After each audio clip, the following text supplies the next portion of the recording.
Today, we're reloading 22s. Stay tuned to find out how I do it.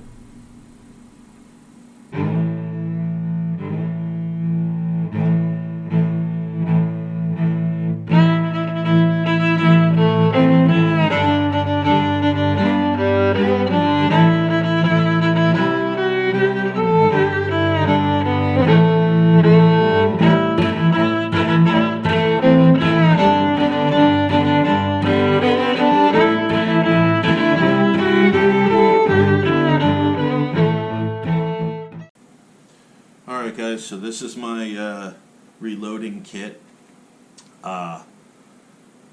So let me just go a brief once over what I got on the table here.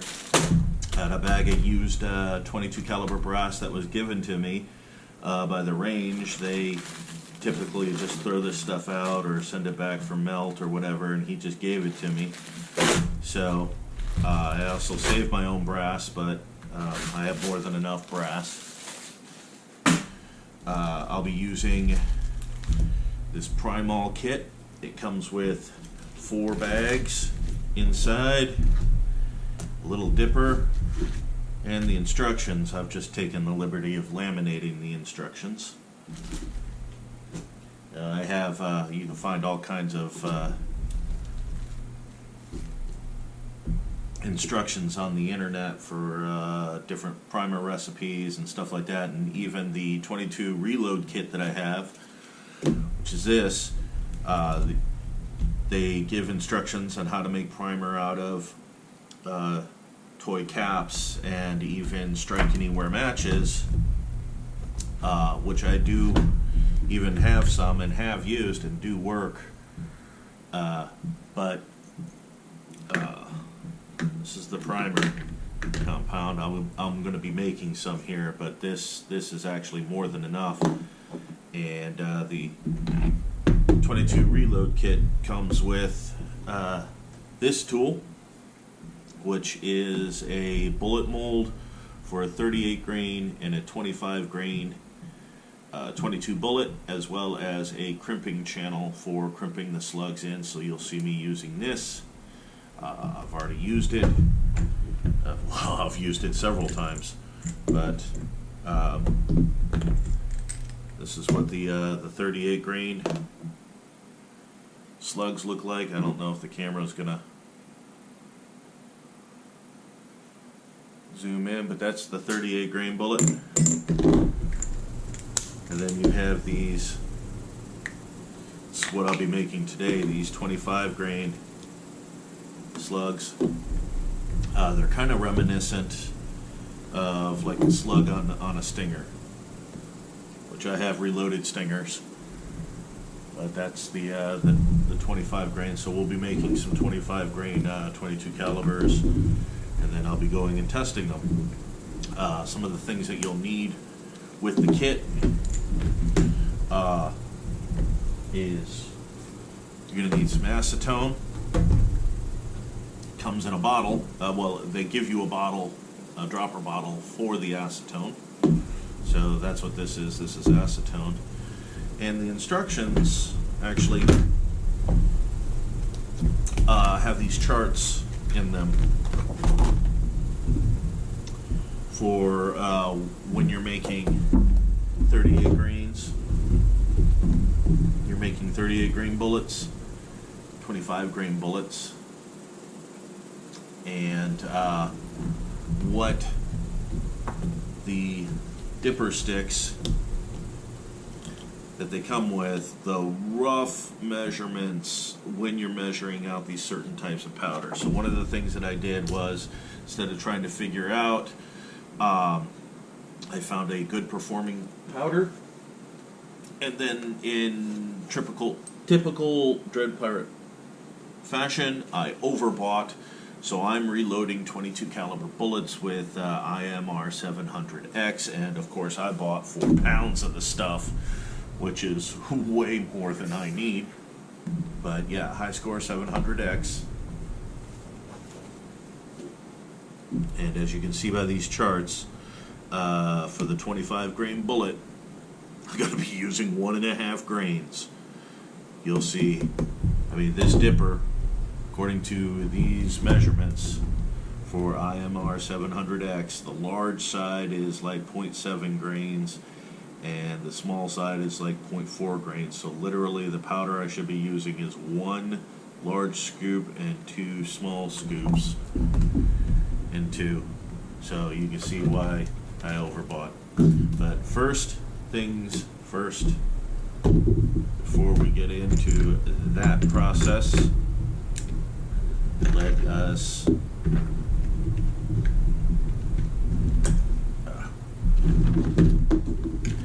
so let's first make some primer.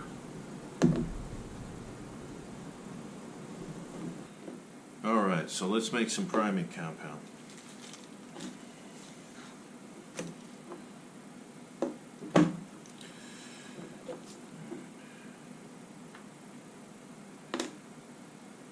See, I've already got some in there, and this is plenty. I could actually do quite a bit of reloading with just that little amount, but for the sake of the video, I'm going to make some here.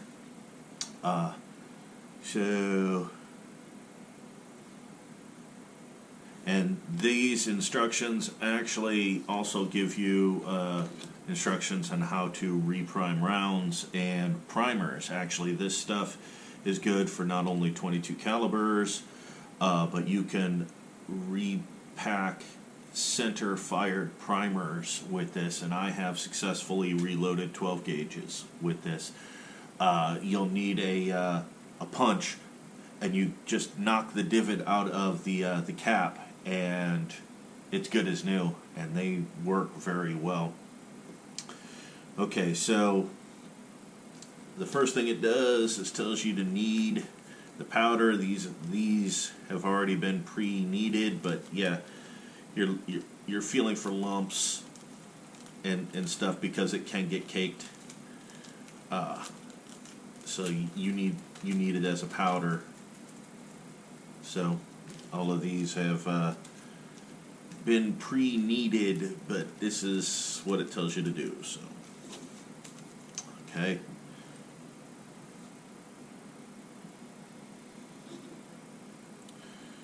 So then it says 2 large scoops of bag marked L2.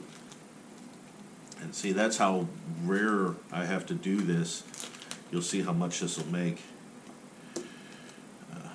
But I don't remember what the instructions say, so I'm reading it right along with us. There's 1.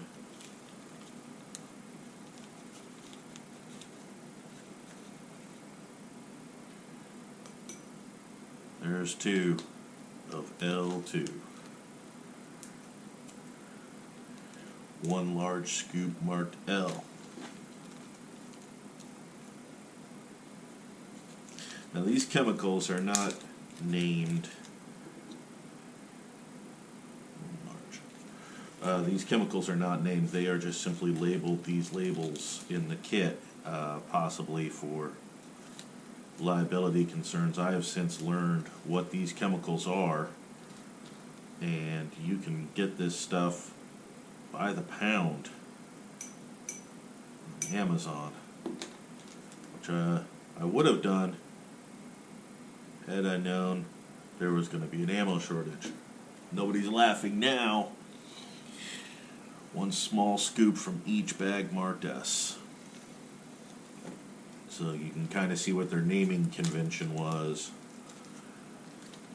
2 large, L2, 1 large, S and S.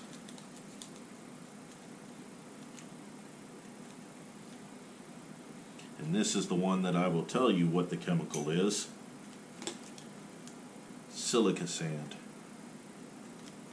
Is it? It acts as a grater. And, this one, you can see the consistency of. It does not take much to realize this chemical is, but I'm not going to tell you either.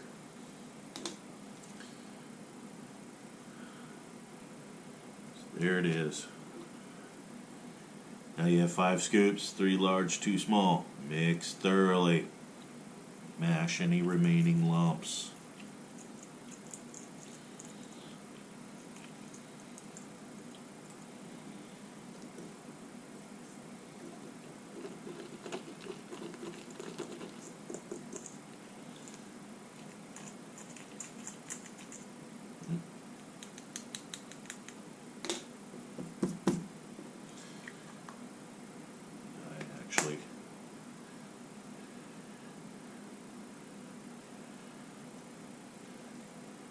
And there you go.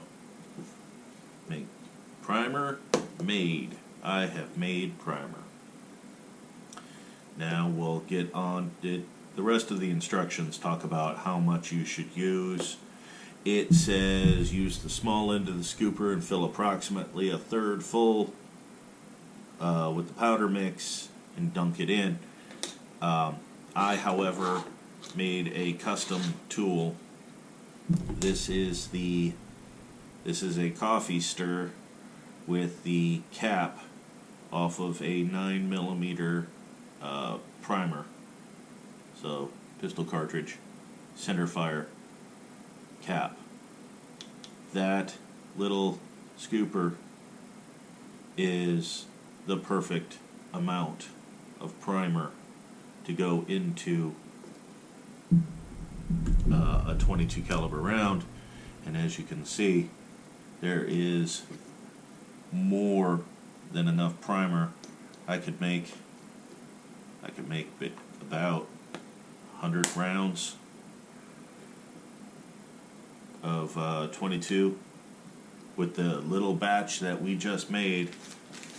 You can see how much chemical I have left, and because the Dread Pirate always overbuys, I have a completely unopened section. But that's because this is also good for center fires. I mean, this isn't just for .22s. This is for any primer. And I have successfully reconditioned 12-gauge primers with this. You knock the primer out, you punch the cup out, you punch the divot out of the cup, you repack it with primer, put the anvil in, reassemble it, and boom, your primer is done. And you've reconditioned a primer. So that next is to the actual reloading.